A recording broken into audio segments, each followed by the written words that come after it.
Welcome to the Veterinary Rehabilitation Podcast, where we aim to help fellow veterinary rehab therapists increase their knowledge and elevate their practice. I'm Megan Kelly. And I'm Anae Lloyd. Together, we bring you the latest insights, research, and information in the field of veterinary rehabilitation. This podcast is brought to you by Onlinepethealth, a leading continuing education membership for veterinary rehabilitation therapists. With Onlinepethealth, you will have access to a wide range of online resources to help you stay up to date with the latest techniques, advances, and trends in the industry.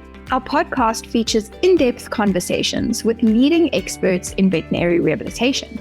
They share their own experiences and knowledge to help you improve your practice. Whether you're a seasoned pro or just starting out in the field, our goal is to provide you with the tools and the insights you need to succeed.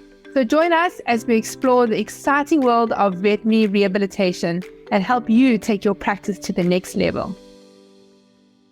Hey veterinary rehabbers, today I'm joined by Anne Wilson from The Wealth Chef.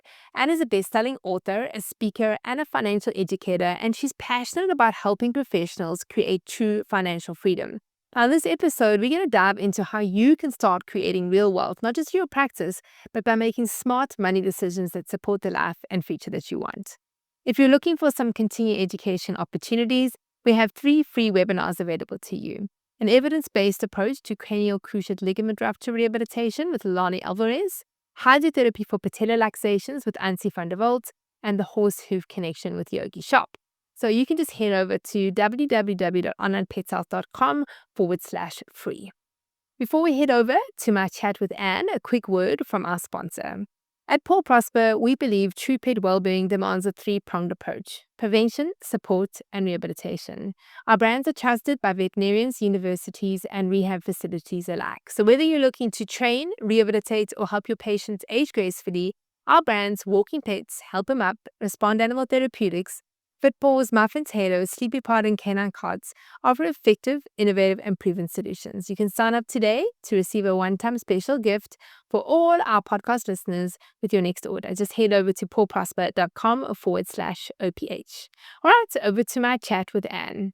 Hey, veterinary rehabbers. Today we have Anne from The Wealth Chef. She's back again to chat to us about finances and our practices. Anne, thank you so much for joining me again. It's such a joy. I can sit and talk money all day. So let's dive on in, Meg. Yeah, so Anne, I think one of the things where our vet rehab therapists really struggle is, they start off with their practice, and we all know in the beginning, when you first start a practice, everyone says you're not going to make any profit for the first 2 years, or you're not going to, you're just really going to get by until things start to tick over. And most practices, I think it's about 2 years. Some practices are a little bit earlier, some maybe a little bit longer. But there gets to a point within your practice where it actually has to be working for you, right? So if you're in this position where you're consulting and you're consulting long hours and you're just paying yourself a salary, but you're not actually getting anything more out of your business, then you get to the point where you're like, okay, like where to now? And what is actually the point of this? So what I wanted to start off with is actually, let's chat about the practice and why you actually create a practice and what it's there actually to do for you. Absolutely. So, Meg, businesses are such a powerful way to create cash flow, generate and create personal wealth. And more, they also are a way for us to do I think is one of the most vital things that we need in a wealthy life, is to have purpose, to have outlet, to have vocation, to express ourselves. I don't believe the aim of the wealth game and freedom is not working. I believe it's having the choice of how we work and expressing. It's not about sitting sipping daiquiris forever and a day. And so there's an amazing vehicle we can have to contribute, to express, to have purpose through.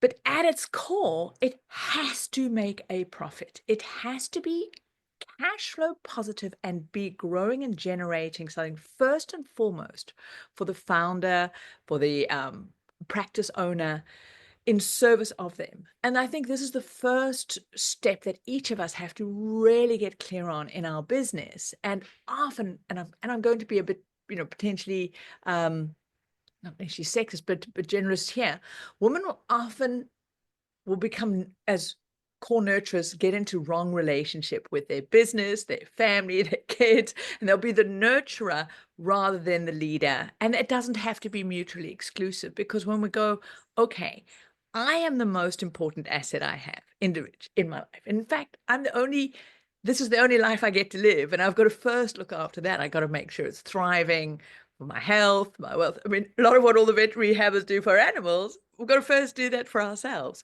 And a key input that is that financially. So when we start that practice, that business is going, okay, this business this is its purpose. It's going to serve in these ways. And there has to be a financial objective to it in service of the person who's starting it, running and doing it. And I think often we can start off excited ideas, decide what we want to serve, and we're not clear on what that, with specificity, what is the purpose of that? And so I'd encourage everyone just to go back and go, okay, hang on. Why do I have this thing? What is its purpose in serving me? And start with a very clear financial objective. How much must that business be generating into you personally that you can draw out of it? It doesn't matter how, whether it's through dividends, salary, whether it's some of your lifestyle expenses being able to be paid through that. But what is the financial payment that business is going to make to you serving it, so that you can achieve your wealthy life needs, your living the quality lifestyle now and creating your financial well-being in the future. So put a price tag on that. It might take an arc, it might take a lead time to get to that point, but we've got to get really clear, because if that business is not serving that, there's a point where we either got to go, well, how do we make it work, or how do we cut it? And then we can also, okay, I also want to, connect and purpose and contribute, and or we can add the other non-financial metrics in. But if we're not measuring that, we'll never change it, because there's a lovely saying, we manage what we measure. And so this always just coming back, getting really clear on that. So the business is always subservient. The next key thing is to really get clear that, is your business, your practice, is it an asset that you're building to sell, that you can sell? Or is it primarily a vehicle, a cash flow mechanism for you to generate money through, and these other things that you're going to pull out? Now, some can be both. Actually, and most businesses are cash generating machines. They are not assets that can sell. Often people say, oh, well, I'm building this asset. And this is really important, Meg, because it comes to a conversation that I'd love us to get to, where it's decisions about where we reinvest in that practice, where we reinvest in this. And so, because both, you might say, well, actually, I want both. And that's great, because then you've got to look at, well, what does that mean? And is it sellable? Or is it a cash flow machine? So for example, my Wealth Chef business is absolutely a passion-driven business. It's definitely profitable, because if I don't walk my own talk, and I'm also very clear, I'm not trying to build it to sell it. And so I'm sloppy around some of those things, because I'm clear it's serving it for now, because there's different things you'll put in place depending on that. But now, first and foremost, it has to be generating cash flow that sustains you as the founder, the leader, the practice owner. But if it's going to be an asset, so that's the next clear step. Oh, now this is the thing that I'm doing. Now you know what it is, because if we don't know what we're aiming for, any old road will do, as the Cheshire Cat would say. And I think this is one of the things that people stumble into. There isn't clarity when they're making business decisions on investing in equipment or tools or growth or side staff. And endless scaling isn't necessarily the aim of the game. What's your objective? What do you want to get out? Because we can then have that as a mechanism to check around decisions. And then once that's clear, getting intimate and being comfortable with the money stuff of the business, as boring or as frustrating or whatever story we might have about it, is absolutely vital, because it's the lifeblood. It literally is the blood that is going to flow through. It's the thing that gives energy and availability to the entity to be able to work, the business, the practice, but also the individual. But I also want to just put one little concept there, because often I see people in service-based businesses where there's a big part of heart and contribution. And I think when we come to animals, even more so, it can be this big, almost sacrificial service of those. There can be almost an uncomfortableness of the money conversation. And there's almost an apologetic, well, I need a bit of money. Will you please pay me a few cents? It's when we can actually hold that we need that lifeblood coming through, and that if we truly believe in what we do inside, we take a stand for that, because without that, there is no service. Without that, there is no offering to be made. And so it's this really being able to stand cleanly in. And one of the things that certainly helps me is I remember that money is an exchange of value at its core. And to truly come back and remember the value that the practitioner is generating, and holding that value, not as a sort of proud, like hubris thing, but just like, wow, there's an incredible service. And then receiving money for that cleanly, with gratitude, but not with apologetic side. Does that make sense, Meg? Yeah, completely. I mean, I think you've hit the nail on the head there. We all are very, and I mean, I can remember when I was in practice, and in the early days, I had no receptionist, and I had to do the treatment and get the money, and it was the worst part of the consult. At the end, having to ask them to pay, and it's so silly, but it just didn't feel good. And I remember the day I got my receptionist, I was like, yes, I can just put them outside the door, and she can deal with that horrible part of this. And I never had to deal, well, I did have to, obviously, but hardly had to deal with it. And I don't know what it is. You sort of feel, as a vet rehab therapist or as a vet, that this is like your calling and this is what you're meant to do. And I think a lot of that also comes from a perception sometimes of pet owners and people. They say things like, if they can't afford it or something like that, then, you're supposed to be doing this for the love of animals. Like, why are you doing it for money? Not realizing, well, we do need to live, right? But I think it is just a general sort of feeling that a lot of us have. I think it's not uncommon for vet rehab therapists to just, hate the money side of things. Because you don't want to come across like you don't care. I think that's the thing. Well, It's like if you're like trying to get money from people and you're like, no, listen, I'm not treating you. And it's this difficult kind of place where, let's say the animal really needs it, and now that people aren't paying. So now you, as a person who obviously does care a lot, then you have to say, well, I'm not treating your animal until you pay. And that's hard. That's really, really hard. But that's business, right? Well, I was going to say it's life.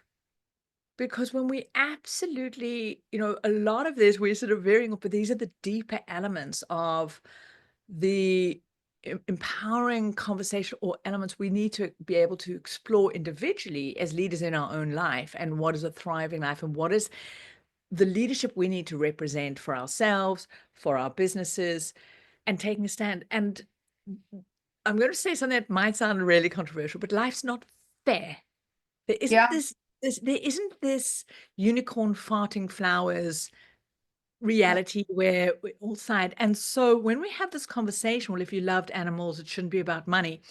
That's a bit like saying, I live in the bush. I'm so grateful that I've got this beautiful home deep in the Kruger Park. And I look at a lioness. She doesn't sacrifice herself for one cub or one thing, because that's out of kilter with nature. Yeah. And so to say, well, if you love something, you must be a martyr, you must sacrifice, you must deplete yourself, you must, grovel around and not be able to be nourished and returned, is so out of kilter with nature itself. So I think when we can each like go, wow, where's this programming coming from? And it's devastatingly patriarchal. There's a lot of sides. So it's like going, well, wow, that's true. And so to take a stand and say, absolutely, it's because I love animals. It's because of what I do that I'm prepared to take a stand for something that might feel uncomfortable to make sure that this practice is sustainable, that I'm sustainable, that we can keep doing this, not just today, but next week, next month. And this is that side. It's just getting into right relationships. So, we could discuss just an hour on just that one little piece, but this piece, to each of us just work on that, like notice with curiosity, wow, what am I believing when I send out an invoice, when I ask payment? Just notice that with curiosity. So one of the things in one of my programs, we've got various hashtags. We use WTF, but not for the standard one, but it's, wow, that's fascinating. When we can just get a bit of curiosity to our relationship with money and money flow, it's such a fantastic lens. If we're open to being curious about, that's curious, is that serving me in this vision or not? And I can get to choose to give it a different meaning. So having a process, and absolutely, if you can also automate some of these things, get somebody else to do something, that's also the compassion we can have. But this is the beautiful journey, keep going, because it's now going to come to the next one. So you got clear on why you're doing it, what's its purpose, where it's going, getting intimate with the money. The two key things is money flow, money coming in and money going out, being aware of what is the health of that money flow. Is the amount coming in enough to cover your expenses? Does it represent the value that you're going? Do you know the profit lines or the revenue, the income generated from the different kind of services? So just broadly, really, we need to know where the money is coming from in some broad categories, and then we need to know where it's going. In both our personal lives and in a business, the wealth is created at the back door, where how money flows out, not how money flows in. Yes, you need the inflow. And this is where to spend some time seeing where we're spending our money, our time, and our energy. Those are the three resources we have, but we're talking about that money. So in our personal life, I talk about being a wealthy spender, really getting clear, am I demonstrating and choosing to get value from the money that I exchange? And am I intentional about it and conscious, or do I let it just leak out, and do I neglect it? Well, in a practice and a business, do we know where the money is going to? And so having a process, once a year in my business, I do a big sort of review, but monthly allocating your outflow to different categories. And this is a fine one because a lot of people get confused between, they go, oh, well, the accountant or the bookkeeper does the income statement or the profit and loss. There is tax compliance, and there's compliance versus there is business finance, business money management. What is the information that you need, not the friggin' tax person? That's compliance. So this would be saying, well, what are the fixed costs that I've got in place? What's that lump? Rent, equipment, repaying, maybe lease agreements, salaries, compliance stuff. What are the direct cost of sales? So this cost comes in with a certain function, being able to differentiate that, because now you can then start seeing where you can, what I call, squeeze the juice, get more value. Are you really getting value from that thing? And it's not even about, do you need it? It's saying, is this the best use of this money in order to get that objective? So it's really claiming back agency. We get to choose where that goes at a level. And so a process of where you can gather that data and keep it simple. It doesn't have to be super complex. And then looking at that, because it's the gap between what comes in and what goes out, then really determines what you've got. And so part of that, we can call it the cash flow management, but I call it the money flow, is then as those money comes in, know where they're coming from. So you can also go, well, should I be providing that service, or do I need to be increasing prices there because actually I'm not getting the margin I need? And so on. Now you can play with these metrics.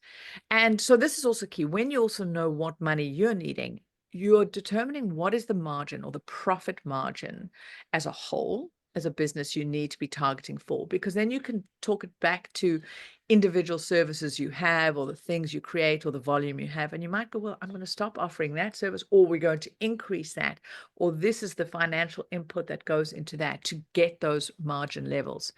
So you need to have that metric.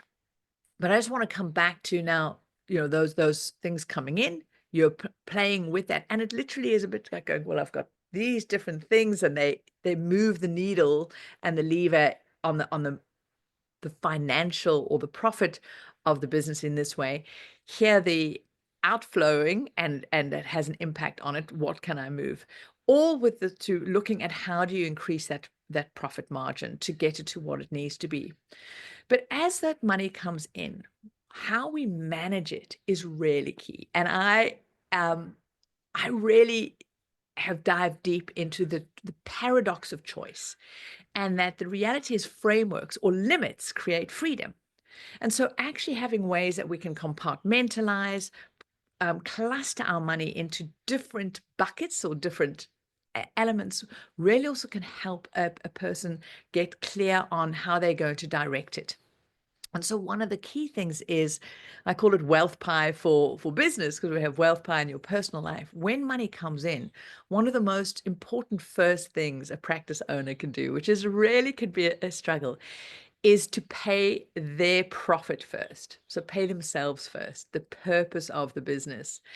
And this can be challenging because it really means we've got to make the purpose of the business the highest priority over over the staff and their bills that need to pay and everything else. And this could be say, well, I'm going to start with just 5% or 10% or 15%, maybe whatever that profit margin you've identified. And this is not including your salary to yourself. You're part of the overhead in that business. This is what, after all the expenses, it needs to be. And put that aside in an account that can stay in the business. It can be reinvested for now until you've done your tax cycle. But there's a discipline of putting that in. And it's very uncomfortable because often say, but there's all these things to do. But it's about, we understand when we got constraints, we start getting creative with solutions. This, when we make it an absolute, truly successful people in different areas have very clean rules. There's a yes or a no. It's not, well, I'll see if I feel like it, maybe. If you look at, I mean, you and your family with their horse race, it's not, well, I'll go and ride if I feel like it or not. You do it. You pitch up. And so in the business also needs to have some absolutes just in our personal life around the money. It's not, maybe I'll not see if there's anything left at the end of the month. It's no, that goes in first. Then it's allocating what do you need for your base operating cash flow. So there's an account, we can call it your transactional, your business operating base. And that's why it's so important we know, well, what is that? What is the base amount that you need for the practice every month, no matter what, whether you have one client or you don't have any, what's the cost that's going to go out there? So that is allocated. But there's two key ones that I think a lot of people neglect. One is saving up for bigger operational investments requirements that are going to come. So allocating a certain amount of the money that comes in what I call your save to spend. So you're building up a pot upfront, and we can come back to, how do we work that? But typically, and it depends on what that capital requirement and replacement is in a business. But a minimum, let's say you just start with 10%. And this is about a discipline of allowing some of that money to stay in and serve different purposes, rather than if we just have one big pot, it just becomes this messy, no real purpose in different things. The next one is R&D and growth. So are we also, allocating money to being able to invest in ourselves, our team, more on the training, the support, the services, mentors, whatever, to do that business. And so, you can have 4 different parts, 5 different parts, but there's a process where we consciously say, hey, this business needs some money for its lifeblood to go through. It needs to be serving its purpose, those first 2. It needs to have some money for our medium-term needs. We need to be learning and growing. And so those are your first 4 foundational elements. The 5th part that I recommend everybody has, and there's also just a discipline, is allocate a pot to your tax requirement upfront. And you say, well, I'll deal with it then, I don't want the money sitting around. But there's such peace of mind that if we just go, it's going. And if you overestimate, and you can look at, well, what's the average, corporation tax? What have you paid historically? Yes, we'll do all sorts of things trying to minimize that tax. But if you just put that in an account, so that should never become a financial problem or an issue that we can't pay a tax bill. So those are 5 simple ways that you can allocate. And I recommend people actually have different accounts for those things. You can do that in many banking systems. You can do them in sub accounts. Anyway, so now you allocating and you're compartmentalizing. It's like going into a pantry and you go, oh yeah, there's my starch. There's what have I got, as opposed to everything just together, because that's needed in it. And so, Meg, this starts giving clarity of just managing it as a process, as a system, this cash flowing through. And so one of the key things then, I want to talk about the savings pot that starts building up. I recommend every single business needs to have an operational buffer to just, in our personal life, I call this your cash flow, your cash buffer, your safety net. So firstly, just an absolute emergency fund, that if the proverbial hits the fan, there's something you can grab, you can replace that piece of equipment, you can do something if it breaks down, or you can have that emergency repair. There's amount of money that literally is allocated for that emergency. This just gives such emotional peace of mind that we're not on this financial knife edge, because when we're walking on a financial knife edge in our business or our personal life, we're not able to make longer term strategic decisions that are actually in service. We end up just reacting to this. And that's when we feel like, am I ever going to get ahead? Am I ever going to, where is it going to stabilize? These are the small things that help stabilize. And it's just well, I'm going to set a target that in the next 4 months, I'm going to build up $1,000, $2,000 emergency fund, whatever that looks like. The next thing that saving amount is building up is this operational buffer. And it really depends on the business's seasonality and cycle. But a business that has a pretty steady income and outflow cycle, so there's not massive seasonality to it, I recommend they should have a base operational cash flow buffer of 3 months. So this is not your total expenses, but this is if something happened, there was another pandemic or whatever came along, but just to keep that business operating, what would that, you can look at your expenses. What is that basic need? Multiply that by 3, and you're going to build up a cash flow operating buffer, which means if there is, 1 month or not, you've got something to dip into. Again, it gives you that resilience. It just gives you, some extra fat to pull on when winter comes, because it does. Things happen in life. Now, if somebody's got a very seasonal practice, or they choose to be seasonal, look at your previous cash flow and say, well, I go through, 4 months periods, maybe over certain holiday or vacation seasons, or over certain whatever it might be in the particular base that you serve, where I have big infloods of cash, and then I have the real feast or famine type cycle. Great. If you know that there's a 6-month down dip where you have a bit less than average, then you cater for that. And this is where we start reclaiming our agency. So I'll often refer to this as having a reservoir, a dam.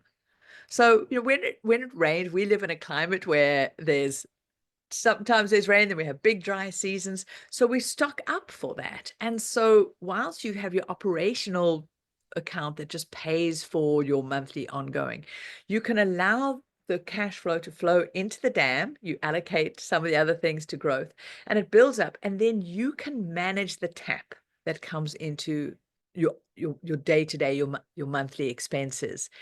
And this gives you an ease of cash flow, because this is one of the biggest things that kills so many businesses is cash flow. It's not that they're not profitable, but suddenly they've got expenses that have to go out, license that have to be paid for, whatever things that weren't planned for.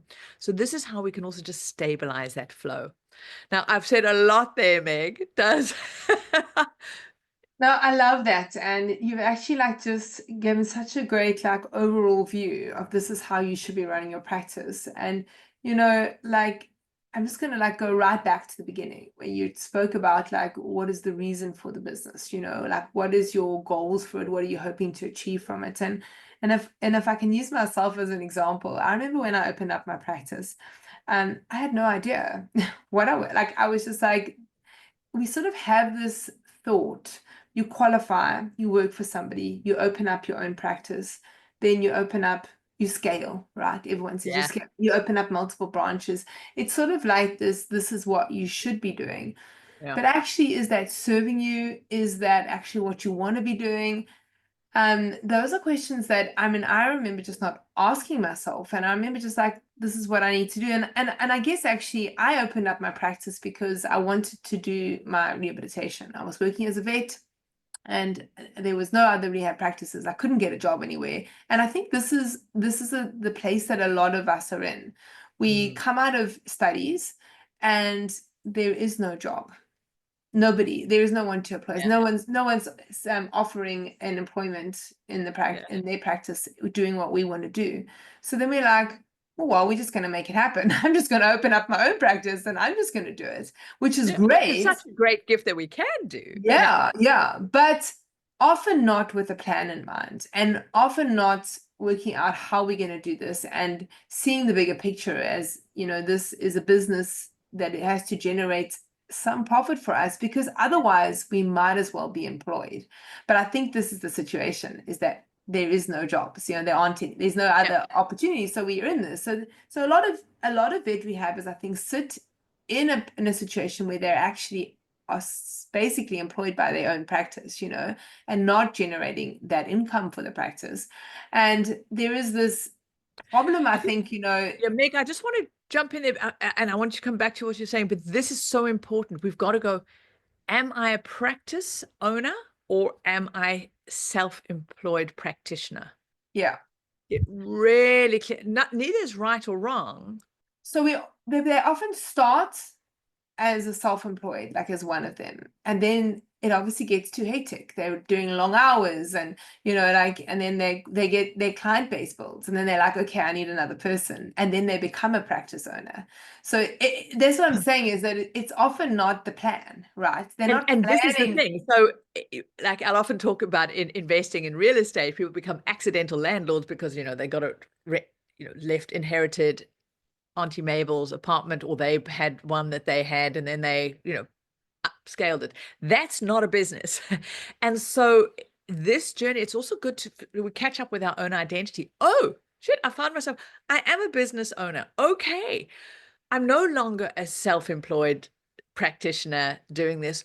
Cool. There's an identity shift that needs to come and go, well, what do I want that? Is it still serving? Now, what is the different way of being that I need to be? I don't have to, but I still mustn't sacrifice myself, because now not only is often the the sacrificing self-employed practitioner will now not only sacrifice himself in service of their animals and their clients, they'll sacrifice themselves to the employees and want to perform and now take that responsibility on as well. So we can just create a bigger beast of burden. So it's about, okay, this is so important. You are a business owner. Yeah. First and And foremost. and that business has to work for you. And I think, and one of the huge problems, and I don't think this is just in the vet rehab field, I think it's in a lot of professional fields. I think dentists, doctors, Yeah. we all have it, is that when we go to varsity, we go there because we want to be the doctor, the vet rehabber, the vet. Yeah. You And don't want to be. we don't want to think about, and we don't. I remember being at varsity, I never thought about the business side of things because I was just thinking of my next step, and my next step was getting a job working for somebody else as a vet. I didn't need to have to worry about running a practice. When we had a very poor like practice management, like I think for one semester basically, and it really was like, I think we just had like, what's the definition of gross profit and net profit? It was like definitions, really. Like nobody teaches us the business side of things. And when you're in varsity, and maybe when there are opportunities, even when you're in practice, when you're working for somebody, you're not thinking about that because you're trying to transition from a student into working and doing, you know, the hands-on stuff, and that's all you focus on. And then we actually just often just get dropped in the deep end where we suddenly are a practice owner. You know, you don't really realize that you just go through the whole all these things happen, and then suddenly you're like, flip, I'm a practice owner now. Yeah. And then you're not really sure like the best way to do things. And if I think about some conversations that I've had with vet rehabbers, you know, these are kind of things that they say, you know, we'll have a good month and I'll maybe earn a little bit more money, but then I just reinvest that into the business. And there's this constant cycle of, you know, never taking out, always just reinvesting because I need more equipment and I need more things. But the way that you've described this is so great because it's like, here is actually a plan. So, because there's no plan, right? It's always just put the money there and then maybe I can buy this piece of equipment and put this down as a deposit. And the risk is it then sounds like a nice idea. We become reactive. We don't actually have a mechanism to evaluate where that comes. So Meg, I want to just quickly touch on that because one, yes, if we're a business owner. So there's two things I wanted to touch on.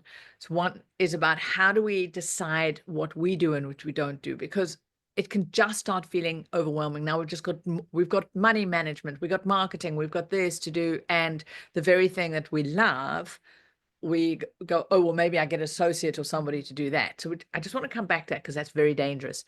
So coming to the reinvesting, this is also another horrible myth. You said also there's this default that you first get a job, then you get a practice, then you're meant to scale, and that's the success solution. Well, it's just a path. It doesn't have to be, and for many people it's not going to work. And again, if we get clear of what we want. So you've got your practice. Yes, you need equipment, so this is going to be reinvestment in. So what's the definition of an asset? An asset is something that can grow in value, increase, so it can increase the income coming in or the value of the business, either because it grows in value or it generates income. That's it. So when we're very clean about if we're going to reinvest in the business, we need to have metrics and to say, okay, this piece of equipment, this individual, this system, how is it going to pay back its investment? How, and can I say specifically, I'm going to spend this money and it's going to generate this return. So return on investment is key, because just pumping money back, just spending money isn't an investment. That's just an investment means it has to have a return. And you can say, well, if my margin is X, and you might set a requirement to say, well, my return on my investment must be 3 times. It must have paid back itself. So what's called payback time in 1 year or 2 year.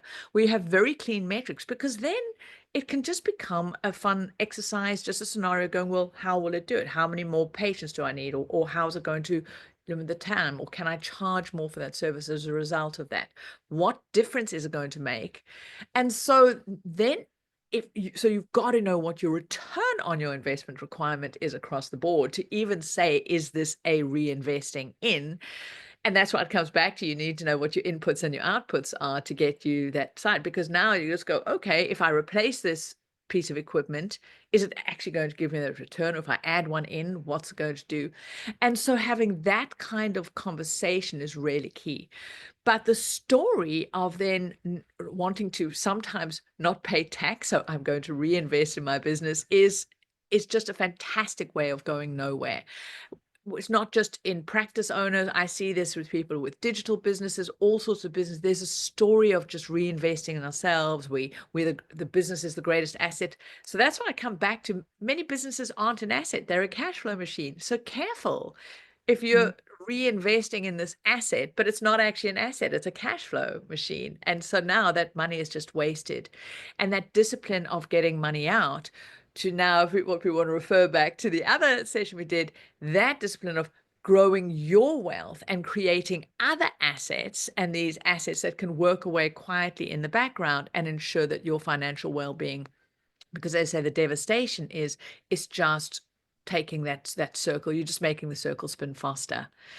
So there is a real test about putting that back in. But why, if you've also allocated money to strategic growth and you've allocated money to profit up front, it shouldn't be an either or.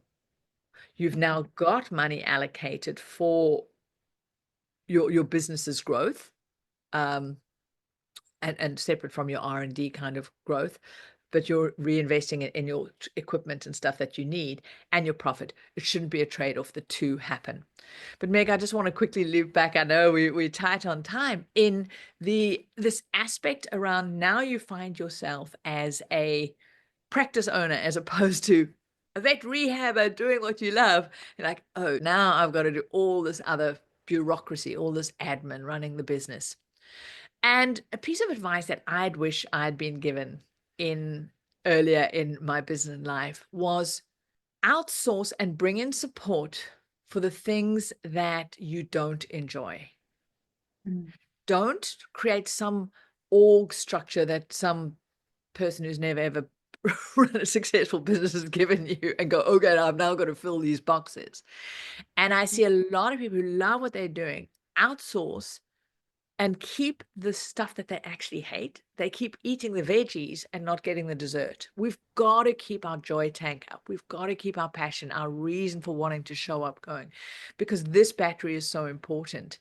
And so I see a lot of people in this, whether it's a chef that goes, oh, well, I've got to manage the business, or maybe a vet practitioner saying, well, I've got to bring in an associate, or others who now get to do the work that they used to love to because I've got to do the marketing, the this, the that.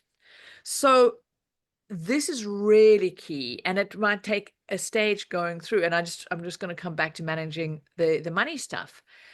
Really get clear on where's your time worth being spent, both in terms of generating income and the stuff that fills your tank up. So what is the value of that? And you can get a bookkeeper, you can get somebody online. In fact, even AI is getting better and better in sorting out that stuff. So you don't have to do that money, the data gathering. And if you've got to do it for compliance anyway, you can say, well, I also just give me the information monthly in these chunks so I can see. A lot of the burdensome stuff are like, oh, I've got to do that. Outsource that. But what we can't outsource is turning that information, that data into information, into decisions. So we come back to say, you're still the leader of it. How do you now get excited about deciding, oh, I now get to see these are the levers I get to direct my life. So I highly recommend using some of that money comes in service of things that are going to enable you to be more present with the stuff you love, and experiment, try them out, do the marketing, look at that and go, oh, I could really learn to do that. But this stuff, not so much.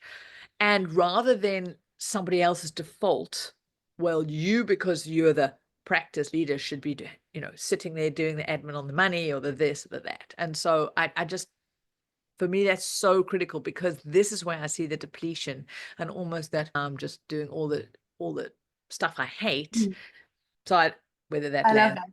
I love it, because that's actually what happens, is then you start to lose the passion for what you actually started doing it for, the animals.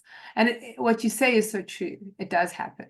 As the owner of the business, you think you have to be doing certain things, but you don't. You can outsource. You need it for the business, but you don't have to be the one.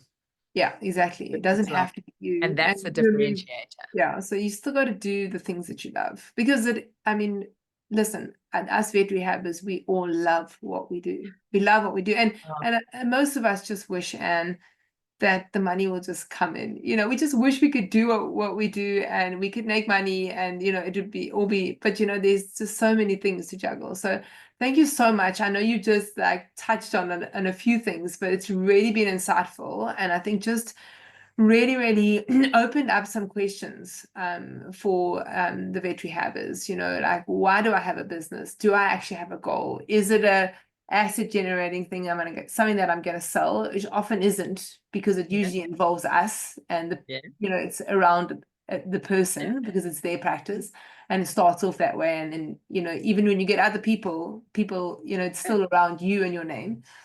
Or is it a cash flow generator? And so all these questions that I think that everyone's probably sitting with now, And I just really just want to encourage you guys just to go down and actually take some time. Because this is not the kind of thing where you just listen to this now and you just go off and you carry on, because then nothing's going to change. So I want to encourage you to sit down, take an hour, and just block off time, put your phone away, and actually just sit down and think of all these things and work out, like, what is it that you actually want? And can you do these things where you can compartmentalize things, and to get yourself in a position where you're not under that financial stress? Because there's nothing worse than getting to the end of the month thinking, now what? Or getting that email from your tax consultant, you owe this much tax, and you're like, what? I don't have that. What am I going to do? Those, you just want to eliminate those kind of things, and planning is what eliminates that. So what Anne's actually described. But Anne, you've actually got some training, right? That the vet rehab is. I would love to give to vet rehab. It's called Purpose-Driven Profit, and it's a little small course in terms of just taking you through these, thinking, well, how would you define this? How would you look at some of those numbers? How would you look at your fixed costs, your outgoing costs, and make these decisions? So a little bit deeper in what we've covered today.